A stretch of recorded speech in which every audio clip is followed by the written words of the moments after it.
نبی کریم صلی اللہ علیہ وسلم وہ فرمائے کفا بالمرء کذبا ان یحدث بكل ما سمع. چې نبی علیہ الصلوۃ والسلام وہ فرمایل د سړی د پاره درواغجن کېدلو یا د درواغجن کېدلو لپاره دا کفایت کوي په دې باندې دی درواغجن ګرځي چې هره خبره واوري بس خلکو ته وایي ان يحدث بكل ما سمع. کومه خبره چې دی واورېده بس خلکو ته نشر کوي بس وایي خبرې تحقیق نه کوي د خبرې حال نه معلوموي حقیقت حال نه یې ورمعلوم بس څه چې واورېدل هغه به دغه کوي. او دا زموږ معاشره کې ډېر دی. تاسو به اورېدلي یو کس افواه ګډه کې نور کسان یې واوري دا کسان ولاړ سي په مجلس کې ووایي هغه اخر دا کسان ورته وایي چې کاکا تا ولیدي تا واورېدل تا هغه حالت ولیدي هغه دی به وایي یا ما پلان کیسه واورېدل هغه به درواغ دا سړی په دغه وجه باندې بس دا درواغجن بلل کېږي په معاشره کې په درواغو باندې دی مشهوره کېږي. تر څو چې خبره دې واورېدل تصدیق دې نه یې کړي تحقیق دې نه یې کړي یوازې پر اورېدلو باندې اعتماد مه کوه دا ستا اعتماد در ختموي دا تا په معاشره کې درواغجن کوي دا ستا عزت د خلکو په وړاندې کموي. لہذا په دې کې دا معلوم سو چې هره خبره بغیر د تحقیق نشرول نه دي پکار. نن سبا د میډیا دور دی د فیسبوک دور دی د انټرنیټ دنیا ده قسمه قسم پیغامونه پورته کېږي. دا فیسبوک کې خو باز الله دې هدایت ورته وکړي دومره درواغ وایي هغه درواغ یو کتونکی وګوري بیا یې دی په خپل کور کې مجلس کې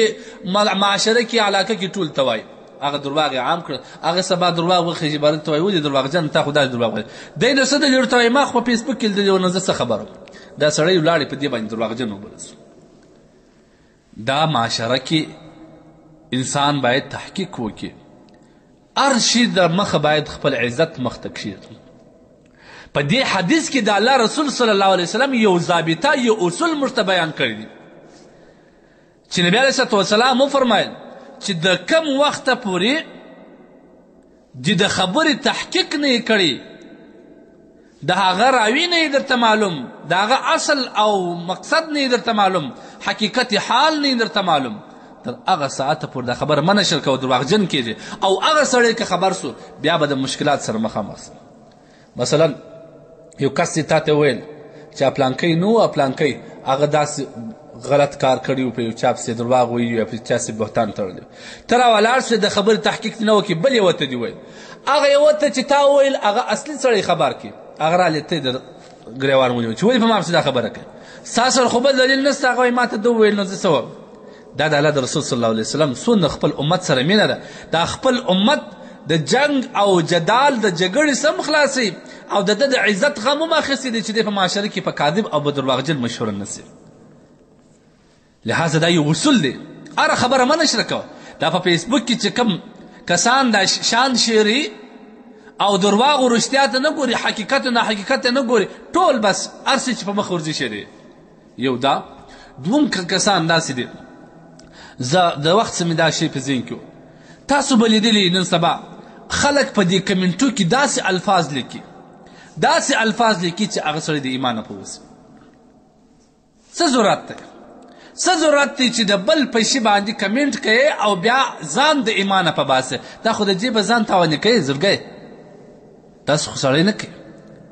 داسې کسان تاسو وګورئ چې کله کله په یو کمنټ کې لیکلي یو داسې شرکي الفاظ لیکلي داسې خطرناک الفاظ لیکلي که سړی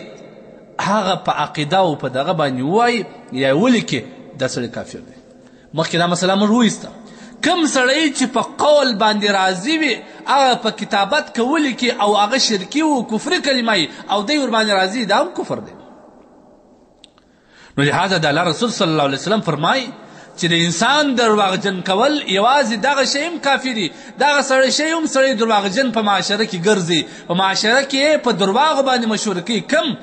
ان یحدث بكل ما سمع هر شی چې واوري بس دی نشر کوي هر شی چې واوري خبرې حقیقت حال نه دی ورته معلوم. بعض علماو خو د دې حدیث مطلب دا رایستل لکه څرنګه چې په درواغو ویلو والا کس باندې سړی اعتماد نه کوي د هغه رقم هغه کس چې بغیر تحقیق خبره مخته نشر کوي خلکو ته یې کوي داسې وخت راځي دا سړی بیا د معاشره کې بیا درواغجن بلل کېږي د ده په هېڅ خبره اعتبار وایي دا بل ورځ هم دا درواغ ویلي وه بل ورځ هم ویلي دا بیا په معاشره کې بیا مقصودي سړی نه ګرځي دا بیا په معاشره کې چې کوم دی دا کس دا به د خلکو په ذهنو کې ډېر ټیټ رتبې والی د الله د رسول صلی الله علیه وسلم هره وینا زموږ دپاره لال او جواهر دی هر مسلمان ورور باید د خپل سالار پیغمبر د سنتو او د اقوالو اتباع وکړي په دا کې د دنیا او آخرت کامیابي د ده د پکښې ده